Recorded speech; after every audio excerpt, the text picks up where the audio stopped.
من بطنها وإن كان أمراؤكم شراركم وأغنياؤكم بخلاءكم وأموركم إلى نسائكم فبطن الأرض خير لكم من ظاهرها رواه الترمذي وقال هذا حديث غريب إن الله وملائكته يصلون على النبي يا أيها الذين آمنوا صلوا عليه وسلموا تسليما الصلاة والسلام عليك يا سيدي يا رسول الله وعلى آلك وصحبك يا حبيب الله الصلاة والسلام عليك يا سيدي يا رسول الله وعلى آلك وصحبك يا حبیب اللہ۔ یہ حدیث پاک حضرت ابو ہریرہ رضی اللہ تعالیٰ عنہ سے مروی ہے۔ اس میں حضور سرور عالم صلی اللہ تعالیٰ علیہ وسلم آپ کو بتا رہے ہیں کہ کن حالات میں زمین کے اوپر رہنا تمہارے لیے بہتر ہے، یعنی زندگی گزارنا تمہارے لیے اچھا ہے، اور کس قسم کے حالات پیدا ہو جائیں تو زمین کے اندر چلے جانا یعنی قبر میں چلے جانا تمہارے لیے بہتر ہے۔ حالات بدلتے رہتے ہیں، تو آپ کو وہ ایسے حالات بتا رہے ہیں جن حالات میں جینا مفید ہے یا مرنا مفید ہے۔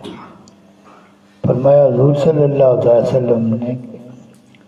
اگر تمہارے حکمران وہ تم سب میں سے اچھا ایسے لوگوں کو تم حکمران چنو جو سب سے اچھے ہوں، اور جب تمہارے امیر لوگ جو ہیں وہ سخی ہوں، حکمران جو ہے وہ اچھے لوگ ہوں جو حقیقت میں اچھے ہوتے، اچھے انسان ہوں، اور جو تمہیں مالدار لوگ ہیں وہ سخی ہوں، اور تمہارے معاملات جو ہیں وہ باہمی مشورے سے طے ہوتے ہوں۔ کوئی معاملہ پیش ہو جائے تو تم مل بیٹھو،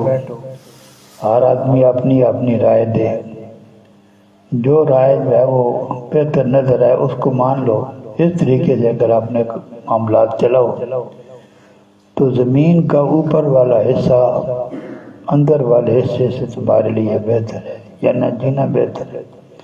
ایسے حالات میں زندگی جو ہے وہ اس میں ایک آپ کو سکون ملے گا، وقار ملے گا، کیونکہ جو بادشاہ ہیں وہ لوگ ہیں جو تم سب سے اچھے ہیں، حقیقت میں سب سے اچھے ہیں، اور جو مالدار لوگ ہیں ان کے اندر سخاوت کا جذبہ موجود ہے، اور معاملات جو ہے تم طے کرتے ہو مشورے سے، ہر انسان کی رائے کو اہمیت دی جاتی ہے۔ تو ایسے حالات میں تو جینا جو ہے وہ مرنے سے بہتر ہے۔ اور اگر تمہارے حکمران وہ لوگ ہوں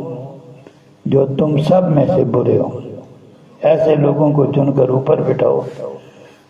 جو نہ سچ بولتے ہوں، نہ نماز پڑھتے ہوں، نہ جو ہے وہ امانت ان کے پاس ہو، سارے الٹے کام کرتے ہوں، ایسے لوگوں کو چن کر تم آگے بٹھا دو۔ اب ہم ایسے ہی کرتے ہیں، اور تمہارے جو مالدار لوگ ہیں وہ بخیل ہوں، ساری چیز جو ہے وہ بس اپنی طرف کھینچنے کی کوشش کرتے ہوں، کسی اور کو کچھ دینے کی ان میں ہمت ہی موجود نہ ہو، اور تمہارے معاملات جو ہیں وہ عورتوں کے سپرد ہوں، فیصلے عورتیں کرتی، میاں صاحب پیچھے پیچھے چلتے ہیں، فیصلے سربراہی عورتوں کے ہاتھ میں ہو۔ تو یہ وہ حالات ہیں جن میں قبر تمہارے لیے زمین کے اوپر والے حصے سے بہتر ہے۔ حساب لگا لیں ہم کس قسم کے حالات میں رہے ہیں۔ اس حدیث پاک کو امام ترمذی نے روایت فرمایا اور اس کو حدیث غریب قرار دیا۔ فان ثوبان رضی اللہ تعالی عنہ قال قال رسول اللہ صلی اللہ تعالی علیہ وسلم یوشک الامم ان تداعى علیکم کما تداعى العاقلۃ الی قصدها وقال قائل ومن قلۃ نحن یومئذ قال بل انتم یومئذ کثیر ولکنکم غثاء كغثاء السیل وَلَيَنزِعَنَّ اللَّهُ مِنْ صُدُورِ عَدُوِّكُمْ الْمَحَبَّةَ مِنْكُمْ وَلَيَقْذِفَنَّ فِي قُلُوبِكُمُ الْوَهْنَ قَالَ قَائِلٌ يَا رَسُولَ اللَّهِ وَمَا الْوَهْنُ قَالَ حُبُّ الدُّنْيَا وَكَرَاهِيَةُ الْمَوْتِ رواه ابو داود والبیہقی فی دلائل النبوہ۔ حضرت ثوبان رضی اللہ تعالیٰ عنہ سے مروی ہے، فرماتے ہیں حضور صلی اللہ تعالیٰ وسلم نے ارشاد فرمایا قریب ہے کہ مختلف قومیں تمہارے خلاف ایک دوسرے کو یوں ہی دعوت دیں، کیا وہ ان کا حساب کرتے ہیں مسلمانوں کا، مسلمان ہیں۔ جس طرح کسی برتن میں کھانا پڑا اور کھانے والے اس کے اوپر ٹوٹ پڑتے ہیں۔ عرب جو ہیں ہم تو علیحدہ پلیٹوں میں کھاتے ہیں نا، عرب ایک بڑے برتن میں کھانا رکھتے ہیں، سارے مل کر کھاتے ہیں، اس کو کسا کہتے ہیں۔ جس طرح کھانے والے جو ہیں وہ کھانے کی بڑی پلیٹ پر جو ہے وہ تشریح پر ٹوٹ پڑتے ہیں، اسی طرح قومیں جو ہیں وہ ایک دوسرے کو بلائیں گی آؤ ان مسلمانوں کو ہڑپ کرو۔ یہ ایسا ہو چکا ہے۔ جب عراق پر حملہ کیا تھا امریکہ نے تو ساری قومیں جو ہیں ان میں مسلمان بھی شامل تھے، وہ مسلمان ممالک بھی ان کے ساتھ ہو گئے۔ اب جو کچھ جو غزہ میں ہو رہا ہے، کوئی ایک اسرائیل بھی نہیں کرتا، ساری مغربی قومیں ان کے ساتھ ہیں۔ مسلمان بھی گھروں میں خاموش بیٹھ کر ایک طریقے سے ان کی مدد ہی کر رہے ہیں۔ تو اس طرح جو ہے وہ مختلف قومیں ایک دوسرے کو تم پر حملہ کرنے کی دعوت دیں۔ تو کسی صحابی نے عرض کیا یا رسول اللہ کیا اس وقت ہماری تعداد کم ہو جائے گی، اس لیے لوگ ہمیں کمزور سمجھ کر ہم پر حملہ کریں گے؟ حضور صلی اللہ علیہ وسلم نے فرمایا نہیں، تعداد تو تمہاری اس وقت بہت زیادہ ہوگی، تعداد میں تو تم اربوں میں ہوگے، لیکن تمہاری حیثیت ایسی ہوگی جیسے سیلاب کے نیچے جو ہے وہ اس کا تل چھٹ ہوتا ہے، اس کی کوئی حیثیت نہیں ہوتی۔ اللہ تبارک و تعالیٰ دشمنوں کے دلوں سے تمہارا رعب نکال دے، دشمنوں کے دلوں سے اللہ تبارک و تعالیٰ تمہارا رعب نکال دے گا اور تمہارے دلوں میں اللہ تعالیٰ وہن ڈال دے گا۔ حضور صلی اللہ علیہ وسلم یہ رعب جو ہے، کچھ چیزیں وہ ہوتی ہیں جو نظر نہیں آتی لیکن ان کی طاقت بڑی ہوتی۔ حضور صلی اللہ علیہ وسلم کے بارے میں حدیث پاک میں آتا ہے کہ اللہ تبارک و تعالیٰ نے آپ کا رعب لوگوں کے دلوں میں ڈال دیا تھا۔ جو لوگ ایک مہینے کی مسافت پر آپ سے ہوتے تھے وہ بھی ان کا اندر جو ہے وہ آپ سے وہ ڈرتے تھے۔ یہ حضور صلی اللہ علیہ وسلم کا رعب تھا۔ مسلمانوں کا بھی رعب اللہ تبارک و تعالیٰ نے، جنگ بدر ہوئی، پہلی جنگ تھی تو کوئی مقابلہ نہیں تھا، کافر جو ہے وہ اس خیال سے آئے گی کہ ہم مسلمانوں کو کھا جائیں گے، لیکن مسلمانوں نے ان کے 70 بندے مار دیے، 70 بندے گرفتار کر کے مدینہ لے گئے۔ جب اس قسم کی جنگ ہو تو پھر کیا ہوتا ہے، سارے عرب میں مسلمانوں کا رعب ہو، اور یہ پوری اسلامی تاریخ میں یہ رعب قائم رہا۔ جنگ مؤتہ میں مسلمانوں کی تعداد 3000 تھی اور مقابلے میں رومیوں کی تعداد لاکھ سے زیادہ تھی۔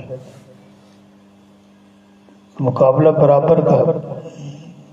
تو یہ ایسے کیوں ہوتا ہے؟ دشمنوں کے دلوں میں مسلمانوں کا رعب تھا۔ اور پھر حضور صلی اللہ علیہ وسلم نے فرمایا جب وہ وقت آئے گا تو اللہ تعالیٰ دشمنوں کے دلوں سے تمہارا رعب نکال دے گا اور تمہارے دلوں میں اللہ تعالیٰ وہن ڈال دے گا۔ صحابہ کرام نے عرض کیا یا رسول اللہ یہ وہن کیا ہے؟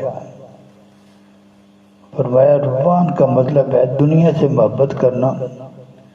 اور موت کو ناپسند کرنا۔ ایک جنگ میں جب مسلمان اور رومی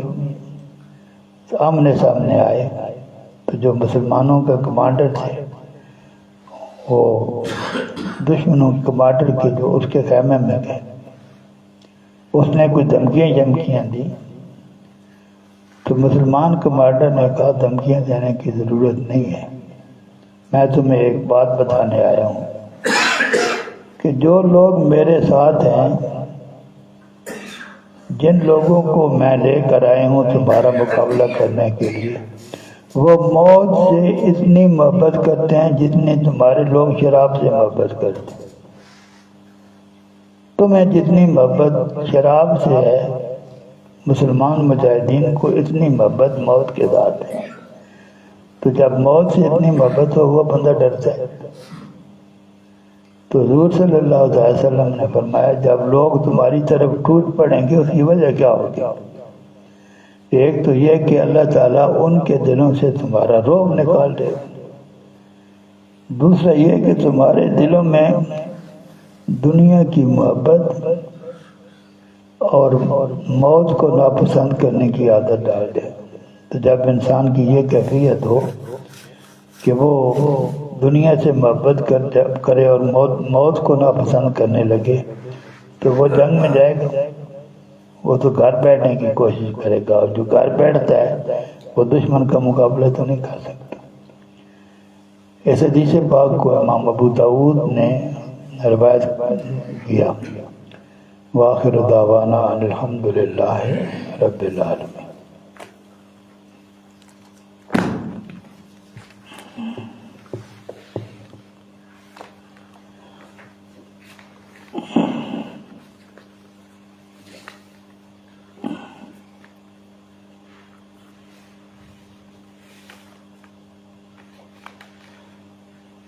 یہ روزے کل بتایا تھا کہ رات کو نیت کرنا شرط نہیں ہے، روزہ رمضان کا رکھتے ہیں، ہم نیت تو کرتے ہیں ویسے باب صوم میں دن نویت من شہر رمضان۔ یہ جو الفاظ ہیں یہ بتا رہے ہیں کہ آپ روزہ شروع ہونے سے پہلے نیت کرتے ہیں۔ میں کل کے غلط جو ہے وہ آنے والے کل کو کہتے ہیں، میں کل کے روزے کی نیت کرتا ہوں، رمضان کے کل کے روزے کی نیت کرتا ہوں۔ تو یہ نیت تو ضروری ہے، لیکن اس کے لیے ضروری نہیں ہے کہ آپ یہ کہیں کہ میں پہلے رمضان کی نیت کر رہا ہوں یا رمضان کے روزے کی نیت کر رہا ہوں۔ آپ صرف کہیں کہ میں روزے کی نیت کر رہا ہوں تو آپ کا یہ روزہ ہو جائے گا۔ دوسرے روزے متعین کرتے پڑتے ہیں، رمضان کا روزہ متعین نہیں کرنا پڑتا۔ اگر آپ نے کوئی نظر مانی تھی اور وہ نظر معین تھی،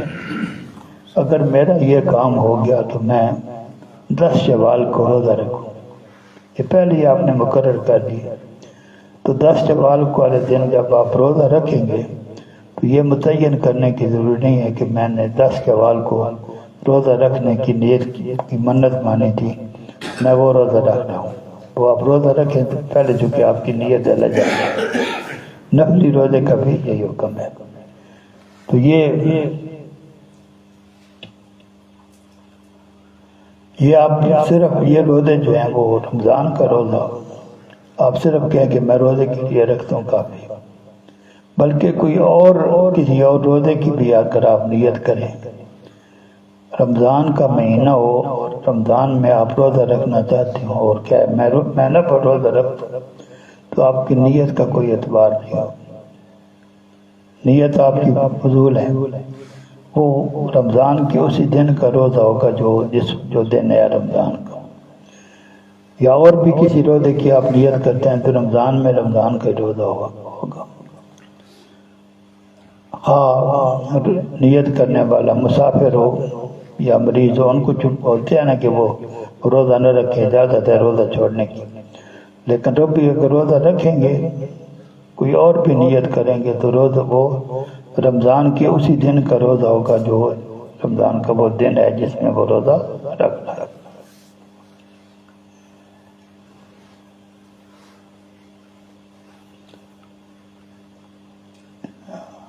رمضان میں یہ ایک اختلاف ہے، کچھ کہتے ہیں کہ رمضان کا مہینہ ہو، ایک مسافر آدمی، مسافر کو روزہ چھوڑنے کی اجازت ہے، وہ رمضان کے علاوہ کسی اور روزے کی نیت کرے تو وہ جس کی نیت کیا اس کا وہی روزہ ہوگا، لیکن اختلافی مسئلہ ہے۔ فتویٰ اسی کے پر ہے کہ مسافر بھی اگر کسی اور روزے کی نیت کرے گا تو وہ اس کا روزہ رمضان کا روزہ ہی وہ شمار ہوگا۔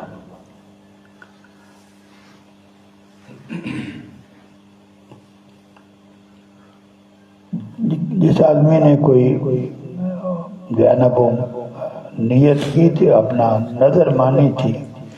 اور نظر جو ہے وہ متعین کیا تھا کہ فلاں دن کا میں روزہ رکھوں گا، اس دن اگر وہ اس روزے کے علاوہ کچھ اور روزے کی، یعنی نظر کے روزے کے علاوہ کسی اور روزے کی نیت کرتا ہے تو اس کا وہی جس کی نیت ہے، جس روزے کی وہ نیت کر رہا ہے وہ روزہ ہو جائے گا نیت والا، وہ نظر والا روزہ نہیں رہے گا، وہ اس کو وہ سہولت حاصل نہیں ہے جو روزہ رمضان کا روزہ رکھنے والے کی ہے۔ روزہ رکھنا پڑتا ہے تو نیت کرنی پڑتی ہے، اور نیت میں یہ بھی متعین کرنا پڑتا ہے کہ میں فلاں روزہ رکھ رہا ہوں۔ تو یہ کون کون سے روزے ہیں؟ رمضان، ایک روزہ رمضان کا آپ نے اپنے وقت پر ادا نہیں کیا، یہ رمضان میں تو قضا ہی نہیں ہوگا، رمضان شروع ہو گیا، ایک دن آپ نے روزہ نہیں رکھا تو یہ اب ادا تو نہیں ہوا، قضا ہوگا، قضا رمضان کے بعد ہوگا۔ تو یہ روزہ جب آپ قضا کریں گے تو نیت کرتے ہوئے آپ کو یہ متعین کرنے پڑے گا کہ میرا رمضان کا روزہ رہ گیا تھا، اس کو قضا کرنے کی میں نیت کروں، یہ تعین ہے۔ اسی طرح کسی نے نفلی روزہ رکھا اور اس کو پورا نہیں کیا، نفلی روزہ رکھا پورا نہیں کیا، بعد اس کو قضا کرنا چاہتا ہے تو نیت کرنی پڑے گی کہ فلاں روزہ جو میں نے شروع کیا تھا مکمل نہیں کیا،